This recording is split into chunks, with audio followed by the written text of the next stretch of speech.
Hoje quero falar com você sobre o soberano Deus, sobre a soberania de Deus em nossas vidas, na história, e nos reinos e em tudo o que a gente conhece, como Deus está coordenando, controlando de forma soberana todas as coisas. E eu quero convidá-lo então para a gente poder ler um pouquinho desse capítulo hoje. Nós vamos ler até o versículo 15, mas eu quero ler de forma pausada com você. Então nós vamos ler primeiro os dois primeiros versículos, tá bom? Você deixa a sua Bíblia aberta aí, ou deixa aí o seu celular com ele atento aí na Bíblia, para que você possa depois voltar a acessar rapidamente esse texto. Segundo Reis, capítulo 8, versículos 1 e 2. Quem achou aí diz amém. Diz assim a palavra de Deus: E Eliseu falou àquela mulher, cujo filho ele havia restaurado a vida, dizendo: Levante-se e saia daqui com os membros de sua casa, fique peregrinando onde você puder peregrinar, porque o Senhor determinou que haverá uma fome neste país, a qual irá durar 7 anos. A mulher se levantou e fez segundo a palavra do homem de Deus, saiu com os de sua casa e peregrinou durante 7 anos na terra dos filisteus. Irmãos, estamos aqui diante de um momento histórico que não está de acordo com o tempo cronológico do que a gente está falando. Então a gente veio até o capítulo 7 mais ou menos dentro da cronologia dos fatos. O capítulo 8 ele foge dessa cronologia, você vai entender um pouco mais adiante, que nós vamos citar o nome de alguém que não poderia estar no palácio se fosse num tempo cronológico. E você vai entender daqui a pouco. Mas nesse momento nós estamos falando de um tempo em que a fome imperou em Israel, e possivelmente esse momento é aquele mesmo momento em que Eliseu levou o seu servo junto da escola dos profetas, e ele pegou umas ervas lá que eram venenosas, colocou na panela, porque era fome naquele tempo, e gritaram: morte na panela! E Eliseu jogou um pouco de farofa e de farinha, e aquela farinha lá, claro que o milagre de Deus fez com que aquela comida não fosse mais venenosa. Lembra dessa história? Lembra disso, que a gente já estudou? Então, esse fato aqui está possivelmente muito próximo a esse momento de fome que o povo de Israel estava vivenciando. Então, nós temos aqui agora também uma forma evidente num tempo antes da cura de Naamã, tá? Então, esse capítulo 8 aqui, ele é antes da cura de Naamã. Também já estudamos sobre Naamã, sobre o leproso que se banhou 7 vezes no Rio Jordão. Está comigo também? Amém? Ok, então o capítulo 8 também, possivelmente não, está antes desse momento aqui da cura de Naamã. Eliseu, ele chega àquela mulher, que você já conhece também, conhecida como Sunamita, e fala a Sunamita o seguinte: olha, pega o seu filho, pega a sua família e vá peregrinar por outro lugar que não Israel, porque Israel passará por 7 anos de fome, e isso fará com que você sofra. Então pegue a sua família e vá andar por outros lados, fique por um tempo distante daqui, para que você possa sobreviver a esse período difícil que a gente vai passar aqui em Israel. Foi um período em que Israel presenciou muita fome. E essa mulher, então, ela conseguiu ir viver longe de Israel. E diz o texto que ela passou esses 7 anos na terra dos filisteus. Ela conseguiu, de alguma forma, se situar na terra dos filisteus, e lá nessa terra ela conseguiu sobreviver por este período. E a gente precisa entender aqui, queridos, que esses 7 anos de fome, eles não foram à toa. E aqui há uma primeira lição que eu queria passar para você, que você precisa entender, é que Deus disciplina o seu povo a fim de que este volte arrependido para Ele.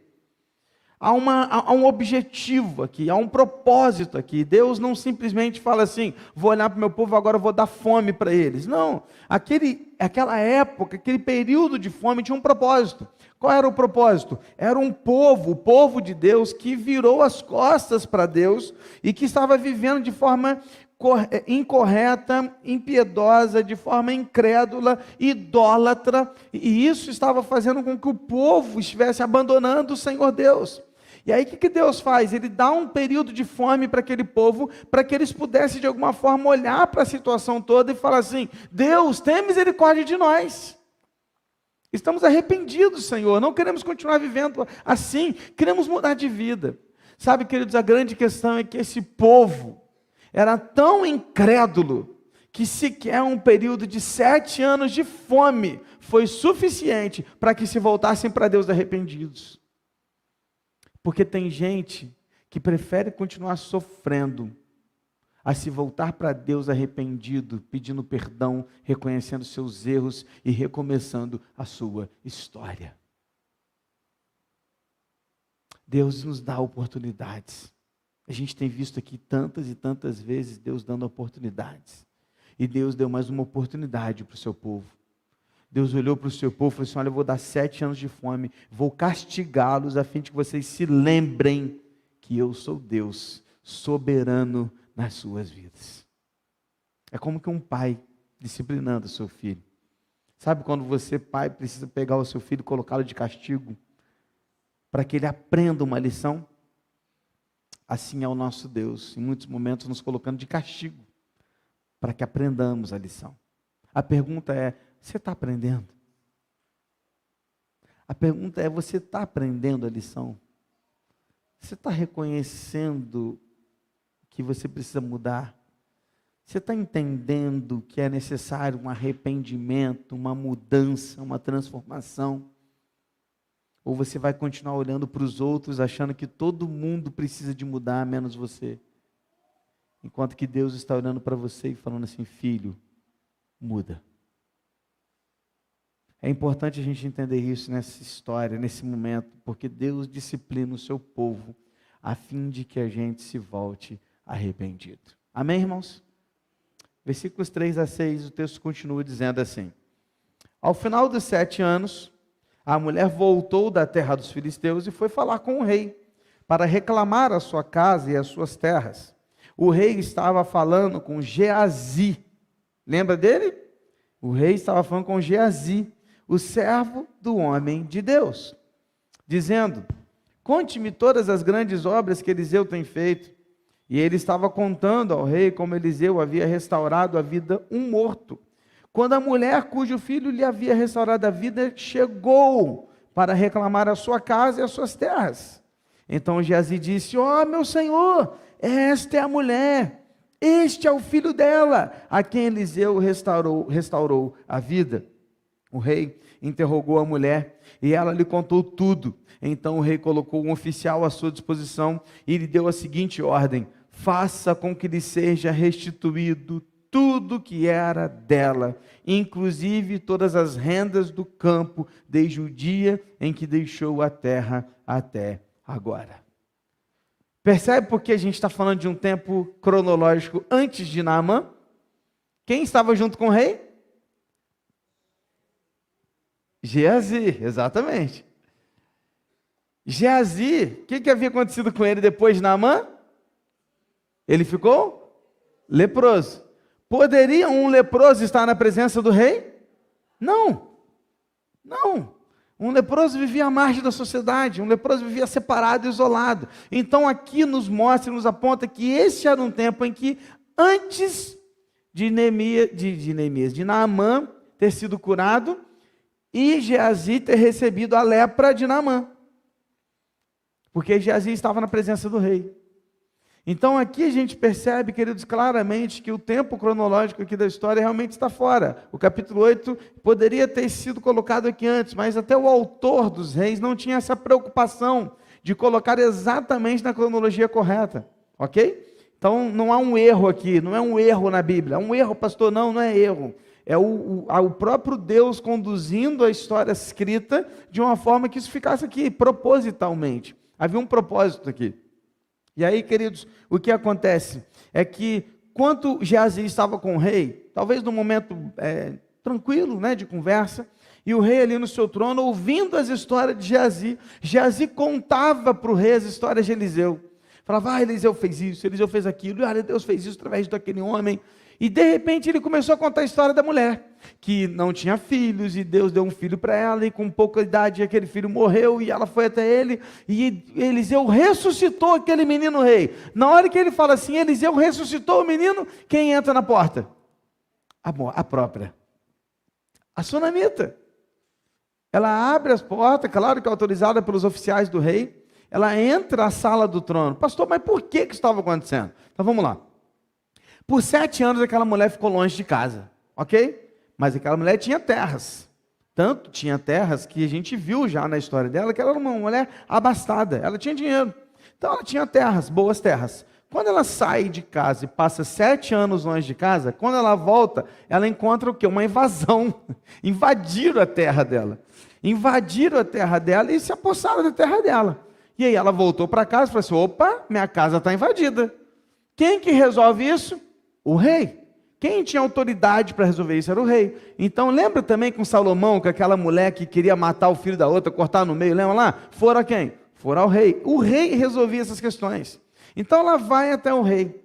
Naquele momento que ela chega para falar com o rei, é exatamente o momento que Geazi está contando a história dela para o rei. Na hora que ela entra, o Geazi fala, rei, essa é a mulher, veja aquele homem lá, aquele filho dela, ele é o filho. Nossa, pastor, mas que coincidência, né? Não é coincidência, filho. Isso aqui é Jesuicidência. Não tem coincidência não, querido. Isso aqui é a soberania de Deus, você está entendendo? Deus é soberano. Estava tudo planejado pelo Senhor, nosso Deus. E na hora que aquela mulher entra ali, Deus estava tratando daquela situação para aquela mulher. Agora, o fato de Geazi estar naquele momento contando a história dela, facilitou em muito a decisão do rei. Que o rei ouviria a história daquela mulher sem conhecê-la. Pode ser que ao ouvir a história dela sem saber quem ela era, ele poderia pensar assim, não eu vou te dar sua terra não, você foi embora porque você quis, agora você vai ficar sem terra. Ou então eu vou dividir a terra meio a meio, você vai ficar com metade, outra metade, eu vou deixar com aquele povo lá. Poderia ter tomado qualquer decisão.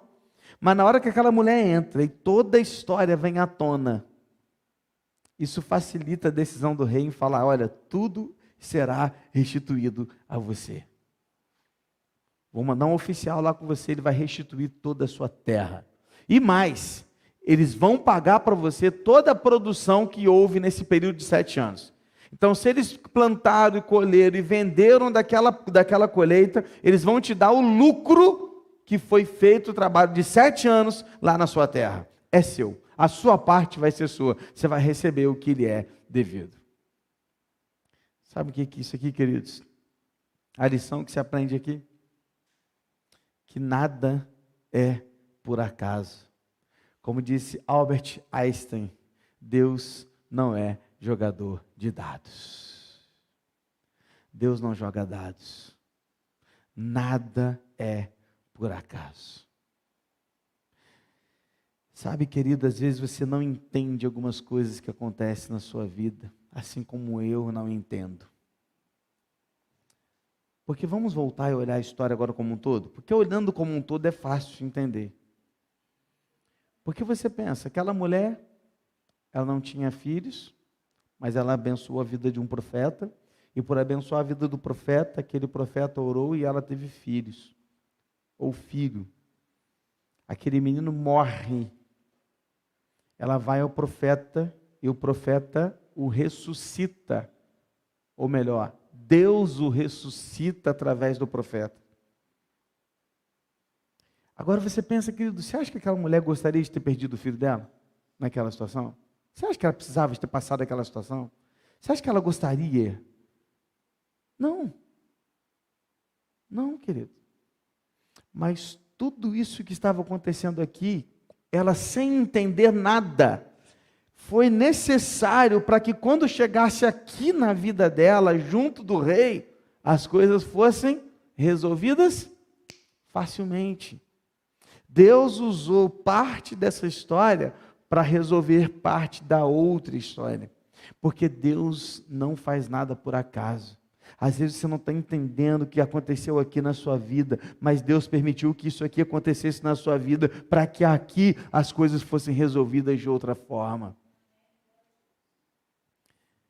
Às vezes você não entende por que passar por algumas situações que você sofre, que é ruim, é doloroso, é danoso, é sofrível, e você tem chorado, lágrimas têm descido, e você não tem entendido a situação que você está passando aqui.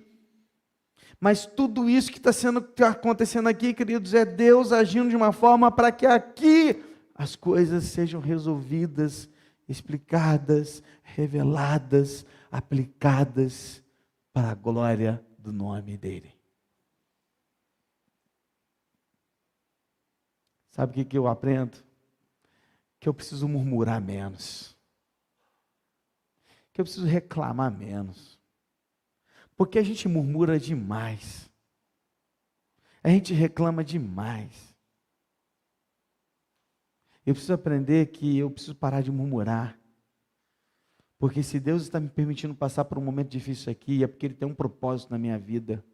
Ou eu não creio num Deus soberano que sabe de todas as coisas. Sim ou não, irmãos? Então Ele é Deus. Acabamos de cantar o quê? Deus é Deus. Se Ele fizer, Ele é Deus. Se não fizer, Ele é Deus. Se Ele curar, Ele é Deus. Se Ele levar, Ele é Deus. Ele é Deus. Nada é por acaso. Nunca se esqueça disso. Deus está no comando da sua história. Deus está no comando da sua vida. Ele sabe de todas as coisas. E Ele pode todas as coisas.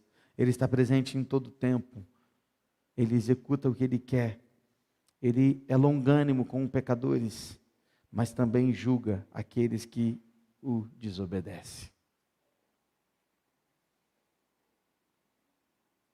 Queridos, ainda que o nosso mundo esteja estremecendo, ainda que o nosso país esteja um caos, a providência do Senhor sempre é justa e alcança os seus servos. Às vezes a gente pode não estar entendendo nada, mas Deus dará a providência aos seus servos fiéis. Não se ilude. O mundo vai piorar cada vez mais, mas o Senhor vai nos sustentar até o fim. Porque aquele que persevera e não retrocede, esse agrada ao Senhor. E Deus vai realizar tanto o querer quanto o efetuar no tempo dele. Enxugará dos nossos olhos toda lágrima e nos dará uma nova vida para todo sempre. Amém? Porque Ele é fiel. E o texto continua. Uma outra coisa vai acontecer aqui. Versículos de 7 a 10, o texto diz assim: Eliseu foi a Damasco, Ben-Hadad, o rei da Síria, estava doente. Lhe anunciaram dizendo: um homem de Deus chegou aqui. Então o rei disse a Hazael: pegue um presente, vá encontrar-se com o homem de Deus, por meio dele, pergunte ao Senhor Deus se vou sarar desta doença. Assim Hazael foi encontrar-se com Eliseu, levando consigo um presente, a saber, 40 camelos carregados de tudo que era bom de Damasco. Ele chegou, apresentou-se diante dele e disse: o seu filho Ben-Hadad, rei da Síria, me enviou para perguntar se ele vai sarar da sua doença. E Eliseu lhe respondeu: vá e diga ao rei que ele certamente vai sarar, porém o Senhor me mostrou que ele certamente morrerá. Uai, só. Como assim? Vamos entender tudo? Então vamos lá. Eu sei que você vai se lembrar disso, porque você é um estudioso da palavra. Eu sei que você está se ligadaço nos estudos. Você não deixa passar nada para trás, certo? Eu sei disso. Então você vai se lembrar que quando Deus tira Elias da caverna, Ele dá 3 missões para Elias, certo? Se eu perguntar aqui quais são essas 3 missões, eu tenho certeza que você vai responder assim, ó, na hora para mim. Eu tenho certeza disso, certo, irmãos? Esse silêncio é o quê, irmãos? Vamos lá, vamos nos ajudar. Primeira missão, ungir Eliseu como seu sucessor. Segunda lição, ungir Hazael, rei da Síria. Opa, tem alguém aqui que a gente acabou de falar desse nome, Hazael. E por 3, ungir Jeú para ser rei de Israel. Então 3 missões Deus deu para Elias. Aí a gente vai entender o seguinte: Elias cumpriu uma dessas missões. Ele ungiu Eliseu para ser o seu sucessor, ok? Os outros 2, ou as outras 2 missões, Elias não foi quem cumpriu diretamente. Mas, claro que estas missões ficaram sob a autoridade do seu sucessor, Eliseu. Eliseu iria dar continuidade aquele trabalho. Então, agora, quem iria ungir Jeú e Hazael a reis, Hazael para ser rei da Síria e Jeú para ser rei de Israel, era Eliseu. Agora a gente tem um momento interessante, porque Eliseu faz uma viagem. Ele vai lá e viaja até a Síria. E aí a gente pode começar a entender algumas coisas interessantes. Por quê? Primeiro que não é comum um profeta ir para um lugar que é inimigo. Síria é inimigo. E se você lembrar um pouco agora dos últimos estudos que você tem acompanhado, você viu que Eliseu arrebentou com os sírios. Lembra quando eles foram lá pegar, eles ficaram todos cegos, depois ele levou para o rei, depois deu comida para eles, voltou. Eliseu acabou com os sírios o tempo todo, não estava dando nenhuma colher de chá para eles. Aí ele chega lá e agora ele é bem recebido. Como assim? Agora a gente tem que entender o seguinte, lembra que eu te falei que o texto não está na ordem cronológica certinho? Agora esse momento aqui é claramente um momento posterior a Naamã. Porque quando Naamã volta para casa curado, ele leva o terra de Israel para casa, lembra?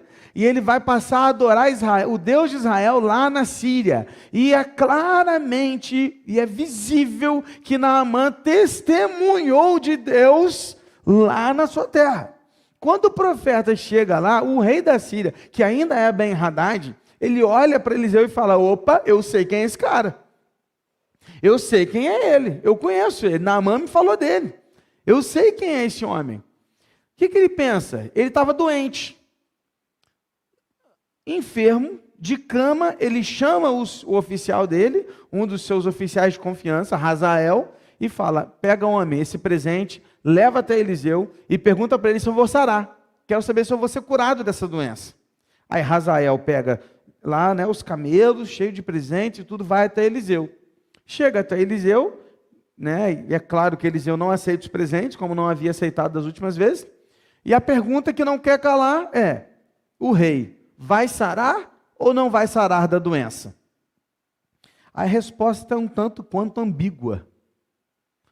Porque no hebraico, é muito interessante, porque no hebraico, era como ele tivesse dito assim, olha, certamente sararás, certamente não sararás.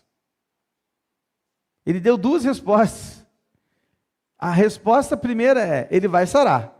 A segunda é, ele vai morrer. Ué, como assim se ele vai sarar e vai morrer? O que ele estava querendo dizer para Hazael era, desta enfermidade ele será curado, mas não vai demorar muito para ele morrer, ele vai morrer logo. Era essa a resposta. Então ele estava dizendo o seguinte, ó, desta enfermidade, pode ficar tranquilo que você não vai morrer, mas você vai morrer já já, está chegando a sua hora. Seria legal ouvir isso, né? Deus, eu estou enfermo, vou morrer. Não, você vai morrer com essa enfermidade não, fica tranquilo, você vai melhorar, depois você vai morrer. Né? Dessa enfermidade você não vai morrer não, você vai melhorar, vai morrer depois. Então, essa era a resposta que Deus deu para o rei Ben-Hadad. Agora, olha que interessante. Versículos de 11 a 13. O rei ainda não recebeu a resposta, tá? Ainda está aqui no diálogo Eliseu com Hazael. Olha de 11 a 13. Eliseu olhou para Hazael, lhe fitou os olhos, e ele ficou até envergonhado. E o homem de Deus chorou. Então Hazael perguntou, por que meu senhor está chorando? E ele respondeu, porque sei o mal que você vai fazer aos filhos de Israel. Você vai pôr fogo nas suas fortalezas, vai matar à espada os seus jovens, esmagar os seus pequeninos e rasgar o ventre das mulheres grávidas. Hazael perguntou, mas o que é este seu servo, este cão, para fazer tão grandes coisas? E Eliseu disse, o Senhor me mostrou que você será o rei da Síria. Lembra da profecia? Elias ia ungir Hazael para ser rei da Síria. E Eliseu fez isso agora. Eliseu olhou fixamente para Hazael. Sabe aquele olhar que você fica até envergonhado quando alguém está te olhando? Você fica sem graça, você fica assim, né? Você não sabe onde colocar a cara. Mais ou menos isso. Eliseu fitou os olhos de Hazael, Mas é muito interessante, queridos, porque aqui o que está acontecendo? É claro que a Bíblia não diz isso, mas possivelmente foi isso que aconteceu. Porque depois ele fala o que ele viu acontecendo. Então ele olhou para Hazael e um filme passou ali. Então, na verdade, ele não estava olhando para Hazael mais. Sabe quando você está olhando para um lugar, mas você não está olhando para aquele lugar? Você está com o olho fixo, mas você está viajando na maionese. Ele não estava viajando na maionese, ele estava recebendo a revelação de Deus. Então Eliseu olhou para Hazael e Deus foi revelando para ele tudo o que ele faria com o povo de Israel. Aí ele chora. Ele chora porque ele sofre. E ele conta isso para Hazael. Falou, olha, eu estou chorando porque eu vi que o que você vai fazer? Você vai matar o meu povo, você vai pôr fogo na nossa terra, você vai matar as crianças, você vai rasgar o ventre das mulheres grávidas. E aí aquele homem, sem entender nada, porque ele não era o rei, ele não tinha autoridade para isso, ele olha e fala assim, mas quem sou eu para fazer isso? Ele se chama de cão, e ao se referir como cão, ele está dizendo assim, eu sou um João ninguém, eu sou só um servo, eu não sou o rei, eu não tenho essa autoridade, como que eu faria isso? Aí Eliseu olha para ele e fala assim, porque Deus me revelou que você será o rei da Síria. O texto não diz isso, mas possivelmente nesse momento Eliseu o ungiu como rei da Síria, como Deus havia dito a Elias. E isso faz de Hazael o único rei da Síria que foi ungido por um profeta de Deus. E como isso termina, pastor? Cara, olha que loucura. Vem comigo. 14:15. Então Hazael deixou Eliseu e voltou para junto do seu senhor. O rei lhe perguntou, o que foi que Eliseu disse a você? Imagina a curiosidade do rei, né? O que ele te disse? Aí olha a resposta dele. Ele me disse que o Senhor certamente vai sarar. Ponto. Ele respondeu tudo? Não, ele só disse a primeira parte da resposta, certo? Aí olha o que ele faz. No dia seguinte, Hazael pegou um cobertor, molhou em água e o estendeu sobre o rosto do rei até que ele morreu. E Hazael reinou em seu lugar. Macabro, hein? O cara já recebeu a revelação. Falou, irmão, esse tomou mesmo, né? Tomou na hora, pô, não mediu esforços, não. Agora eu vou ser rei. Eu não vou esperar nenhum dia mais. Vai ser hoje mesmo que eu vou ser rei. Né? E vou resolver esse negócio. Vou esperar ele morrer pela doença, já que ele vai ser curado, eu vou resolver de outro jeito. A palavra de Deus se cumpriu ou não? Sim. Ele morreu da doença? Não. Ele morreu de outra questão. Ele foi assassinado. E a palavra do Senhor, revelada por Eliseu, foi cumprida mais uma vez. Ele aceitou o fato de que seria o próximo rei. E talvez ele tivesse pensado assim, né? Bom, já que ele já vai morrer mesmo, vamos resolver isso de uma vez. Vou encurtar o sofrimento do meu rei. E ele então pegou um cobertor molhado. Você já viu aqueles filmes que parecem de espiões e tudo, né? Que os caras pegam assim, faz o pessoal como é que fala? Prisioneiro, né? E aí eles vão torturar os caras. Aí eles pegam um pano, colocam assim em cima do cara e jogam água por cima. O cara vai se afogando na toalha. Já viu? Então é mais ou menos essa cena que você tem que ter na mente do que ele fez. Ele encheu de água um cobertor e colocou em cima do cara. E aquela água, então, com o cobertor, começou a afogá-lo. E ele foi afogado pelo próprio cobertor, cheio de água, né, encharcado de água. E foi assim que Hazael matou o rei Ben-Hadad e tomou o trono para si e reinou por 40 anos sobre a Síria. A última lição que eu trago aqui, que eu vou terminar nesse momento, é a seguinte: Deus é soberano, não apenas com o seu povo, mas sobre todos os povos. Deus é soberano sobre todos os povos. Ninguém se torna autoridade sem a permissão de Deus. Ora, para punir o povo, ora, para beneficiar o povo. Mas nenhuma autoridade neste mundo, da menor que seja, a maior potência do mundo que você possa pensar, nenhuma dessa autoridade, ela tem autoridade sem que antes Deus não tenha lhe dado. Pastor, mas tem gente muito ruim que recebeu autoridade, então Hitler, Stalin, nomes como esses, Deus permitiu? Sim, permissão de Deus, muitas vezes para punir o povo e para levá-los de volta ao arrependimento a Deus.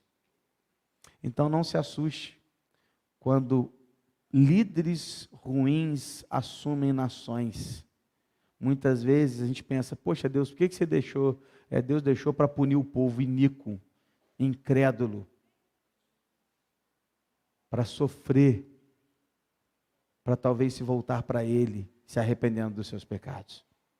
Mas também é Ele quem coloca lá bons líderes para abençoar, para beneficiar e para dar tempo de paz a muitos dos povos, quando Ele também quer fazer dessa maneira. A pergunta é, qual é a vontade de Deus para este tempo? Nós fazemos a nossa parte. Oramos, intercedemos, clamamos e buscamos fazer tudo de acordo com a vontade dEle, com princípios e valores.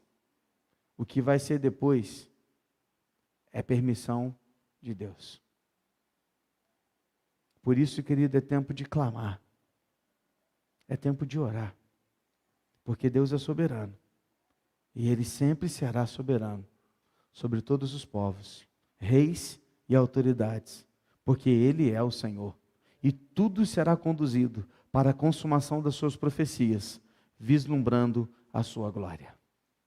Tudo é para a glória de Deus. Por isso eu quero convidar você agora, nós vamos encerrar esse momento de estudo de uma forma diferente. Eu quero convidar você, se você puder, dobrar os seus joelhos e clamar pela nossa nação. Quero convidar você agora, porque nós estamos num momento chave da vida do nosso país, onde nós precisamos entender qual é a vontade de Deus. E precisamos clamar para que Deus faça a vontade dEle. E que Ele use a igreja dEle para conduzir a sua vontade.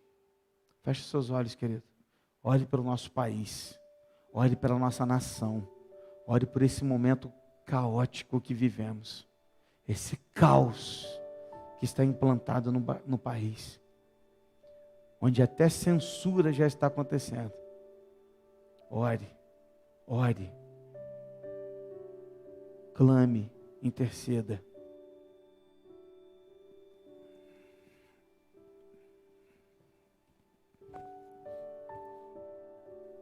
Pai querido, soberano Deus, Criador dos céus e da terra, Senhor, dono de todas as coisas, a Ti seja dada honra e glória para todo sempre. Clamamos e intercedemos agora ao Senhor, pois só o Senhor tem poder para trazer soluções das quais às vezes a gente não vê saída. Por isso clamamos a Ti. Clamamos pela nossa nação. Clamamos pelo nosso Brasil. Estamos, ó Deus, num momento de muita tensão. Num momento onde há dois grandes polos de um país dividido e polarizado. Mas o que mais me assusta é que diante disso, Deus, pessoas têm perdido amigos, famílias. Estamos nos afastando de pessoas que amamos por conta dessas questões. O que me assusta, Deus, é ver num país onde sempre houve liberdade, pessoas invadindo igrejas, invadindo lugares, ó Deus, onde há liberdade de expressão, ou pelo menos deveria ter. O que me assusta, Deus, são situações em que muitos estão sendo calados por apenas tentarem falar e apontar alguma direção.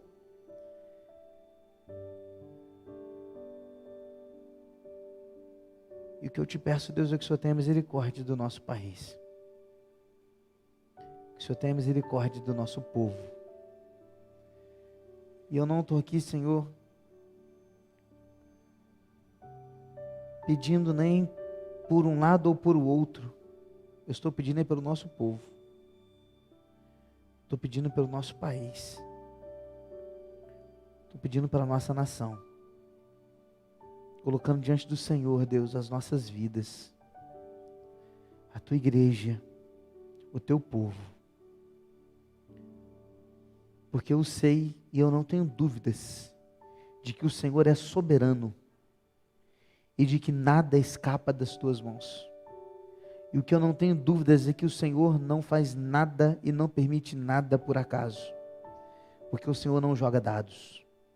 Eu não tenho dúvidas de que o Senhor fará a tua vontade.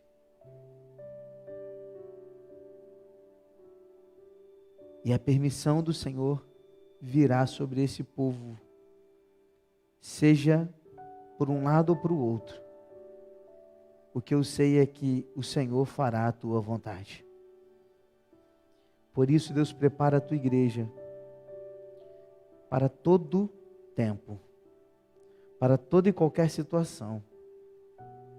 Estamos, ó Deus, aqui diante do Senhor e pedimos, ó Deus, ao Senhor, pela nossa igreja. Porque nós sabemos também que através da tua palavra, Deus, que o fim, quanto mais se aproximar do fim, maiores perseguições sofreremos. E se for esse tempo, Deus, prepara-nos para enfrentar essas perseguições. Se o Senhor já está por vir, através de Cristo Jesus, para levar a tua igreja arrebatada aos céus, estamos prontos, ó Deus, para sofrer e para padecer, como o Senhor já nos disse que seria. Por isso, Deus, estamos diante do Senhor certos de que o Senhor cuidará de nós.